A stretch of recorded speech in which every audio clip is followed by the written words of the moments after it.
পূর্বাজ লাইফস্টাইলের নতুন ব্লগে আপনাদের স্বাগত জানাচ্ছি। আশা করি আপনারা সবাই ভালো আছেন। তো আজকে তো রবিবার, আর এখন বাজে হচ্ছে ওই 10:40-45 হয়েছে আর কি। তো যিশু তো এইমাত্র ফিরলো, ফিরে এই একটু আগে আর কি, এই আধা ঘন্টা মতো হলো ফিরেছে। ফিরে বলছে আবার বিকেলে ওকে যেতে হবে। ফিরে বলছে মাগো বাইরে কি প্রচণ্ড রোদ, আর এরকম ঘরের ভিতর গরম, তুমি এরকম দরজা জানলা খুলে বসে আছো কেন? এসিটা চালিয়ে দেবে তো, দিয়ে তো রান্না করবে। আর আমি বলি হ্যাঁ রে বাবা, নিঃশ্বাসে কীরকম কষ্ট হচ্ছে জানেন তো, এত গরম। তো একটুখানি পাড়ার দোকানে গেছিলাম, তারাও বলছে হ্যাঁ নিঃশ্বাসে কষ্ট হচ্ছে। সে যেন পুড়িয়ে দিচ্ছে। আমার বাড়ি থেকে এইটুকু বোধহয় মানে 1 মিনিটের পথ, এই তো আমার পাশের বাড়িতে। তা সে ওইটুকু যেতে পারছি না জানেন, এত রোদ, সে মুখ হাত পা যেন পুড়িয়ে দিচ্ছে। তো যাই হোক, যিশু এসে তো সব ঘরের এসি অন করে দিয়েছে, বলে চলুক চলুক এসি চলুক, ঘর ঠান্ডা হোক, দিয়ে তুমি কাজ করো। বলে শান্তি করে দুটো ভাত রেঁধে দেবে মা, তবে তো শান্তি করে খেতে পারবো। ওরকম হাঁপাতে হাঁপাতে গরমে কষ্ট পেয়ে রান্না করো না বলে চালিয়ে দিল। দিয়ে তা এই একটুখানি ভাতটা বসিয়ে দিয়ে এসেছি, আর ডালটা সেদ্ধ করে রেখে এসেছি এই। আর একটুখানি এই যিশু আসার পর একটু পাড়ার দোকানে গেছিলাম, আলু নেই জানেন, আলুর ব্যাগে হাত দিয়ে দেখে আলু শেষ। এবার ডাক্তার সাহেবকে বলতে ভুলেও গেছি, আর বলে লাভও নেই, কারণ সে এখন যেরকম মানে কি বলবো অবস্থায় রয়েছে দেখলাম, যেরকম মুডে, তাতে এখন যদি তাকে বলি আলু এনে দিয়ে যাও, সে পারবে না, সে ভুলেও যাবে আর পারবেও না। ওই জন্য বললাম ঠিক আছে বাবা, আমি আমার পাড়ার দোকান থেকেই নিয়ে চলে আসি, পরে দেখা যাবে বলে গিয়ে কালকে নিয়ে এলেই ভালো হতো, আমার খেয়াল ছিল না। গিয়ে 2 কিলো আলু নিয়ে এলাম, আর ওই যিশু একটু বলে একটু কুরকুরে এনে দাও না, কতদিন খাইনি বলে ওই এনে দিয়ে তারপরেই মা বেটায় বসে বসে একটু গল্প করতে করতে খেলাম আর কি। ছেলেরা এখন সব বড় হয়ে গেছে না, কত রকম গল্প থাকে তাদের। তারপরে নার্সিংহোমে গেছিলো, তার গল্প শুনলাম, এই সব আর কি। ওর ছোড়দা এসেছিল, এসে দেখা সাক্ষাৎ করে গেল, কী সব প্ল্যান প্রোগ্রাম হচ্ছে, কলকাতা যাওয়া হবে, সব প্ল্যান প্রোগ্রাম হচ্ছে শুনলাম, এই আর কি। তো চলুন আপনারা সঙ্গে থাকুন, দেখতে থাকুন, চলুন। একটুখানি পাঁপড়ের ডালনা বানাবো আজকে জানেন, ভীষণ ভাল লাগে খেতে। এই যে দেখুন পাঁপড় ভেজে নিয়েছি, আর এখানে এই যে সকালবেলায় উঠে আমি তো টমেটো, আদা, রসুন, পেঁয়াজ সবের একটা পেস্ট বানিয়ে রেখে দিই, আমার রান্নায় সুবিধা হয় আর কি। তো এই যে 5 ফোড়ন দিয়েছি, জিরে ফোড়নটা আমার কাছে নেই বুঝলেন তো, সেই জন্যে 5 ফোড়ন দিয়েছি একটুখানি। আর ওদের জন্যে এই যে পাঁপড় আলাদা করে ভেজে তুলে রেখে দিয়েছি, কারণ আমার ছেলে পাঁপড়ের ডালনা খায় না, তার নাকি অ্যাসিড হয়ে যায়, আর ডাক্তার সাহেব তো ওসব খায়ই না, পাঁপড় ভাজাই সে 1-2 পিস খাবে হয়তো। তাই এই যে খুব সহজ পদ্ধতি, যারা আলু দিয়ে করেন তারা আলু দিয়ে করবেন, আমার তো আর আলু দিয়ে খাওয়া চলে না, আমি আমার নিজের জন্য বানাচ্ছি, ওই জন্যে আলু ঠালু কিছু দিইনি। 5 ফোড়ন দিয়ে এই যে পেস্টটা দিয়ে দিয়েছি, এটা একটুখানি কষে নিয়ে, খুব সহজ পদ্ধতি, আর ভীষণ ভালো লাগে খেতে জানেন। আমার বাপের বাড়িতে গিয়ে আমি রান্না করে ওদেরকে খাইয়েছি, যে খেয়ে দেখো দারুণ লাগে। এই যে একটু হলুদ দিলাম, আর একটুখানি ধনে গুঁড়ো দিলাম, হলো।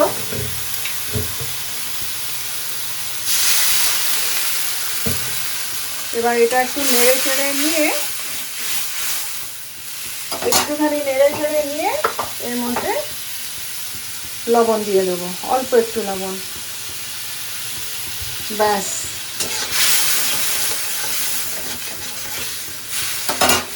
দিয়ে একটু বেশি করে জল দিয়ে দেবো, কেন কি পাঁপড় জল শুষে নেয়। হ্যাঁ, একবারে দেওয়ার সঙ্গে সঙ্গে না, যত ঠান্ডা হবে তত সব যত জল আছে সব শুষে নিয়ে নেবে জানেন। আগে আগে জানতাম না, বোকার মতো কাজ করে ফেলতাম, আর যত জল আছে সব শুষে এসে পাঁপড় পুরো শুকনো হয়ে যেত। এই যে পাঁপড়গুলো দিয়ে দিলাম, নিজে নিজেই ফুটে ফুটে ছেড়ে নেবে। অনেকে আবার কাঁচা পাঁপড় দিয়েও বানায়, কিন্তু আমার ভালো লাগে না, কাঁচা পাঁপড় দিয়ে খেলে কেমন গা গুলায় জানেন, ওই জন্য আমি পাঁপড় ভেজেই বানাই।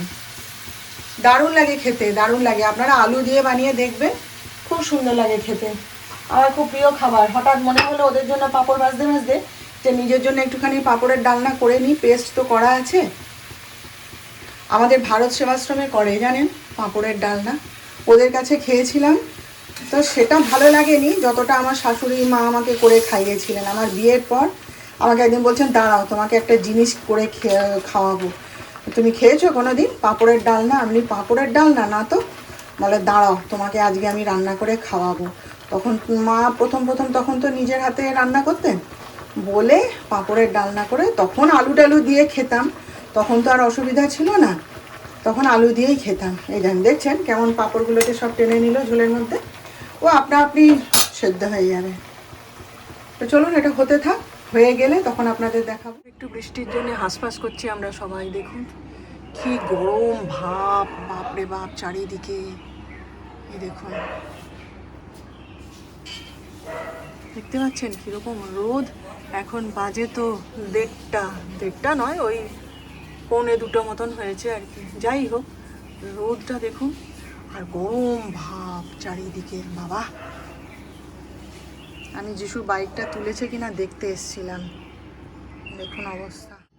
এই যে দেখুন কাঁচা কলার তরকারি, এখানে হচ্ছে আমি নিজের জন্য একটুখানি ডাল সেদ্ধ রেখেছি, ডাল এমনি খেতে আমার ভালো লাগে না, আর এই যে ওদের জন্য মুসুর ডাল,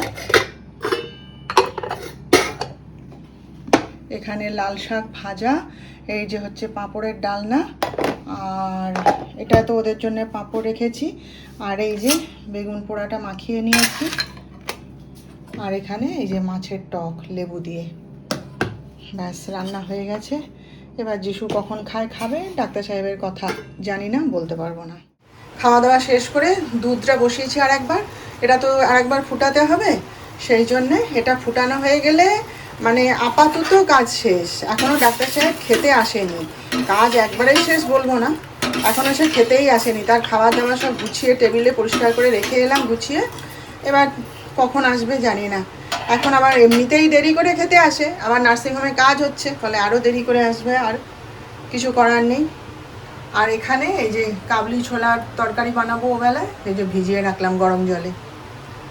ভাবছি আজকে বিকেলবেলায় আর বেরোবো না, জানেন, আজকে ওয়াশিং মেশিনে জামা কাপড়গুলো কাচতে হবে। অনেকগুলো চাদর, প্রায় 5-6খানা চাদর জমে গেছে, ভাবছি আজকে সেগুলোকে সব একসাথে মেশিনে ঢুকিয়ে কেচে নেব। সময় তো পাই না, সকালবেলায় সময় কোথায়। আর এক্ষুনি বালতিতে এক বালতি কেচে এলাম। এমন অনেক জামা কাপড় থাকে না যেগুলো ওয়াশিং মেশিনে কাচা যায় না, সেইগুলোকে সব হাতে কেচে এলাম। মাসিকে আর দিইনি আজকে সকালবেলায়, না মাসি আমার গাছে সমস্ত, আমার সাথে সব গাছে জল দিয়ে দিয়েছে, জানেন। জল দিতে যাচ্ছিলাম, বলে বৌমা কোথায় যাচ্ছ? আমি বলি দাঁড়াও গাছগুলোতে জল দিয়ে আসি। বলে চলো আমিও তোমার সঙ্গে এক বালতি জল দিয়ে দিই। আমি বলি না না, তুমি তোমার কাজে যাও, আর আমি আমার দিয়ে নেবো, চান করতে যাব তার আগে দিয়ে নিচ্ছি। ও বাবা, সে বলার আগে বালতি পেতে জল ভর্তি করে নিয়ে বাগানে গিয়ে দিয়ে দিয়েছে। অর্ধেক গাছে সে দিয়ে দিয়েছে, আমার যত টবের গাছ ছিল সবই ঢেলে দিয়েছে। গাছগুলোতে একবারে মরে গেছিলো জল না পেয়ে। ওই যে বললাম, যখন মানে আমার চোখের সামনে ছিল তখন গাছগুলো মানে যত্ন পেত, এখন বাগানে নিয়ে চলে গেছে তো এখন আর সময়ও পাই না, আর মনেও থাকে না, সেই জন্যে গাছগুলো দুরবস্থা হয়ে যায়। আর ডাক্তার সাহেবও জল দিতে পারেনি, মানে গাছগুলো একবারে মরো হয়ে গেছিলো। দুজনে মিলে একদম টব ভর্তি করে জল দিয়ে এসেছি, যতগুলো গাছে পেরেছি দিয়ে দিয়েছি, তারপরে সে আবার তার সময় করে গাছে দিয়ে দেবে জল, এই আর কি। তো চলুন, হ্যাঁ কাজ তো আপাতত মিটলো, এবার দেখা যাক কী হয়। ইভিনিং, তো এখন বাজে হচ্ছে 6:30, ও 6:40 হয়ে গেছে। ডাক্তার সাহেব এই মাত্র ভাত খেয়ে বেরোলেন, বুঝলেন। আমি তো ভেবেছিলাম আজকে আর খেতেই এলো না, তারপর দেখি না হুড়মুড় করে ঢুকছে, আবার দুধ নিয়ে এসছে, আমার হাতে চুপচাপ দিল, দিয়ে প্লেটে ভাত বেড়ে চুপচাপ খেয়ে নিয়ে আবার রেডি হয়ে চলে গেল। আমি আর কিছু বলিনি, একটা কথাও বলিনি।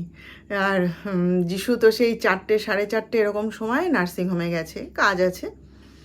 তো যাই হোক, একটুখানি শুয়েছিলাম, শোয়া তো ভারী, 14 বার উঠতে হচ্ছে, চারিদিক সামাল দিতে হচ্ছে, এ আসছে ও আসছে, ফোন আসছে, সে ডাকছে ও ডাকছে, সব সামাল দিতে হচ্ছে। ওই একটু করে উঠছি আবার শুচ্ছি, এই করে করে তারপরে একটুখানি শুয়েছিলাম। যা হোক, কি গা হাত পা যন্ত্রণা করছে, অসভ্যের মতন কেন এরকম গা যন্ত্রণা করে কি জানি, শুলে পড়ে হাতের আঙুলগুলো না এরকম এরকম করতে পারছিলাম না, জানেন তো, কীরকম একটা মানে যেন মানে কীরকম একটা হচ্ছিলো যেন অবশ হয়ে গিয়ে। আমার মাঝে মাঝে এরকম হয় হাতের আঙুল ঠাঙুলগুলো, কেন কি জানি।